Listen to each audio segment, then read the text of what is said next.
అప్పుల బాధలు వెంటాడుతున్నాయా? అయితే 6 జేవిఆర్ వారి జాతిరత్నాలు ధరించండి. హాయ్, వెల్కమ్ టు మనం టీవీ. జస్ట్ 21 ఇయర్స్ అప్పటికే ఆవిడ సివిల్స్ కొట్టేసింది. మామూలుగా కాదు, ఏకంగా టాపర్గా నిలిచింది. అదే ఏడాది ఐపీఎస్ అధికారిని పెళ్లి చేసుకుంది. ఉన్నత ఉద్యోగం, తన స్థాయికి తగ్గ భర్త, కోరుకున్న సంసారం. సో ఇవన్నీ కూడా ఆమెకు చాలా తక్కువ టైంలో లభించేశాయి. ఒక రకంగా ఇలాంటి జీవితం ఎవరికి దక్కదు. కానీ ఆమె ఏ జన్మలో చేసుకుందో ఈ జన్మకు అడుగడుగునా వరాలు లభించాయి. ఆమెను సుఖంగా ఉంచేలా చేశాయి. ఇంతవరకు సాఫీగా సాగిపోయింది. కానీ ఆ తర్వాతే వైకుంఠపాళి మొదలైంది. ఆమె జీవితం కూడా తలకిందులైపోయింది. తెలుగు రాష్ట్రాల్లో ఐఏఎస్ శ్రీలక్ష్మి అనే పేరు తెలియని వారు ఉండరు. ఎందుకంటే అనైతికత, అక్రమాలు, అడ్డగోలు వ్యవహారాల్లో ఆమె తలదూర్చడం వల్ల జీవితం అంతా ఓడలు బళ్ళు, బళ్ళు ఓడలైపోయాయి.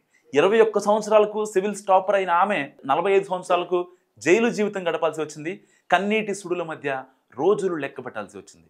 నడవలేని స్థితిలో కోర్టు మెట్లు ఎక్కాల్సి వచ్చింది. ఆ తర్వాత అనేక ఇబ్బందులు ఎదుర్కొని చివరకు బెయిల్ లభించింది, కొలువులో చేరింది. అప్పటికే 2 తెలుగు రాష్ట్రాలు విభజనకు గురి కావడంతో తెలంగాణ రాష్ట్రాన్ని తన ప్రాధాన్యంగా ఉంచుకుంది. 2019 ఎన్నికల్లో జగన్ ఏపీ సీఎం కావడంతో ఆయనను అభినందించడానికి వచ్చింది. సో దీంతో వైసీపీ అధినేత ద్వారా కేంద్రానికి సిఫార్సు చేయించుకొని తెలంగాణ నుంచి ఆంధ్రాకి వచ్చింది. అప్పట్లో జగన్ ఆమెకు స్పెషల్ సెక్రటరీగా ప్రమోషన్ ఇచ్చారు. కానీ ఏపీ ముఖ్యమంత్రి అప్పట్లో ఆమె సేవలను మరో విధంగా వినియోగించుకున్నారని ఇప్పటికీ టీడీపీ నేతలు ఆరోపణలు గుప్పిస్తూనే ఉంటారు. సో అమరావతి అంటే జగన్కు ఏమాత్రం ఇష్టం ఉండేది కాదు. అందువల్లే రాజధాని మీద ఆమెను తన అస్త్రంగా ఉపయోగించాడు. రాజధాని నిర్మాణం కోసం రైతులు ఇచ్చిన భూములను తాకట్టు పెట్టి డబ్బులు తెమ్మని శ్రీలక్ష్మిని పురమాయించాడు. దానికి బ్యాంకులు ఒప్పుకోలేదు.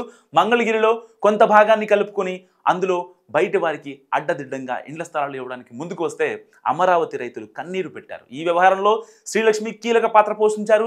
పెట్టుబడుల కోసం విశాఖపట్నంలో ఒక సదస్సు పెడితే ఆ సదస్సులో ముఖ్య పాత్ర పోషించింది శ్రీలక్ష్మి. సో పెట్టుబడులు రాకపోగా ఐపాక్ బృందం కిట్లు కూడా పట్టుకుపోయింది. చివరకు ₹1 కూడా పెట్టుబడి రాలేదు. ఇదే క్రమంలో శ్రీలక్ష్మి కోర్టు ధిక్కరణకు పాల్పడడంతో సామాజిక సంక్షేమం హాస్టల్లో చాక్లెట్లు పంచి కోర్టు ఆగ్రహాన్ని శ్రీలక్ష్మి తగ్గించిందని టీడీపీ నేతలు ఇప్పటికీ చెప్తూ ఉంటారు. సో 2024 ఎన్నికల్లో చంద్రబాబు సీఎం అయిన తర్వాత తన కెరీర్ను దృష్టిలో పెట్టుకొని ఒక పుష్పగుచ్చంతో ఆయన వద్దకు వెళ్ళింది. సో దాన్ని తీసుకోవడానికి బాబు నిరాకరించారు. చివరికి మంత్రి నారాయణ వద్దకు కొన్ని ఫైల్స్ పంపించింది. వాటిని ఆయన పరిశీలించకుండానే వెనక్కి పంపించారు. సో వచ్చేడాది ఆమెకు రిటైర్మెంట్, ఈ లోపల పోస్టింగ్ ఇవ్వాలని కూడా పోస్టింగ్ సాధించాలని గట్టి నిర్ణయంతో ఉంది శ్రీలక్ష్మి. ఇంతలోనే తెలంగాణ హైకోర్టు ఆమె క్లీన్ చిట్ ఇచ్చింది.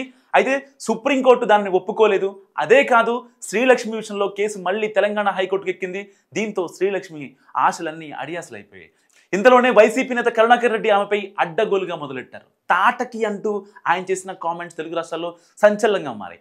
అవినీతి పరురాలు, పొగరుబోతు, పూతన రాక్షసి, రజియా సుల్తాన్ అంటూ తిట్టిపోశారు.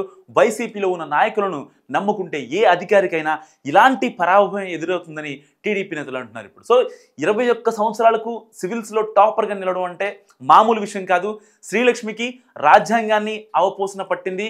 కానీ తనదైన రాజ్యాంగాన్ని అమలు చేసే వ్యక్తులకు దగ్గరై చివరకు ఇదిగో ఇలాంటి దారుణమైన పరాభవాన్ని ఎదుర్కొంది. కరుణాకర్ రెడ్డి లాంటి వ్యక్తులు అడ్డగోలుగా తిట్టారంటే అందులో శ్రీలక్ష్మి పాత్ర కూడా ఉంది.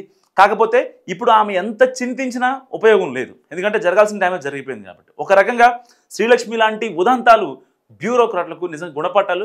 పచ్చిగా చెప్పాలంటే కేస్ స్టడీ లాంటి నిష్ఠూర సత్యాలు. సో ఐఏఎస్ శ్రీలక్ష్మి మొత్తం బళ్ళు ఓడలు, ఓడలు బళ్ళు. సో ఆవిడ జీవితం గురించి మీరేమనుకుంటున్నారో కామెంట్ రూపంలో చెప్పండి.